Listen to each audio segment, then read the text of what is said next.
বাংলাদেশ জামায়াতে ইসলামীর আমির ডাক্তার শফিকুর রহমান বলেছেন, দেশের প্রতি যাদের ভালোবাসা আছে, দরদ আছে, তারা কখনো দেশ ছেড়ে পালাতে পারেন না। দেশপ্রেমিকরা দেশ ছেড়ে পালায় না। বাংলাদেশ জামায়াতে ইসলামীর একজন করে 11 জন বিশিষ্ট নেতাকে বিগত সরকার খুন করেছে। তারা বাংলাদেশ থেকে পালানোর চেষ্টা করেননি। দিনাজপুরের বীরগঞ্জ সরকারি কলেজ মাঠে বীরগঞ্জ উপজেলা জামায়াতে ইসলামী আয়োজিত পথসভায় তিনি এসব কথা বলেন। যারা বিগত সময়ে দেশ শাসন করেছেন, তারা জনগণের আমানত রক্ষা করেননি। তারা জনগণের আমানতকে নিজের পকেটে ভরিয়েছেন। তারা তছরূপ, চুরি, ডাকাতি, জনগণের টাকা লুটপাট করেছেন এবং সেই টাকা দেশের বাইরে তারা পাচার করেছেন। বিগত 15.5 বছরে 26 লাখ কোটি টাকা বাংলাদেশ থেকে বাইরে পাচার করা হয়েছে। তিনি বলেন, বাংলাদেশে দীর্ঘদিন ধরে শান্তি ও সাম্প্রদায়িক সম্প্রীতির দেশ হিসেবে পরিচিত, কিন্তু কিছু মহল এই সম্প্রীতি নষ্ট করতে উস্কানি দেয়। ষড়যন্ত্র মোকাবেলায় আমাদের সবাইকে।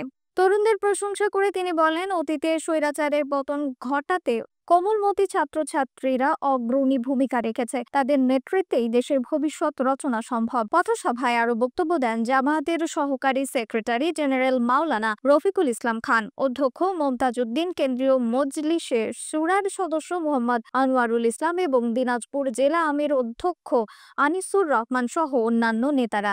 পথসভা শেষে ডাক্তার শফিকুর রহমান সড়ক দুর্ঘটনায় নিহত জামায়াত নেতা মাওলানা খোদা বক্সের কবর জিয়ারত করেন এবং পরে তিনি পরিবারের সঙ্গে সাক্ষাৎ করেন এবং ঠাকুরগাঁও কর্মী সম্মেলনে যোগ দিতে রওনা হন। নিউজ ডেস্ক, রিফাত আরা ইসলাম, ভোরের আকাশ।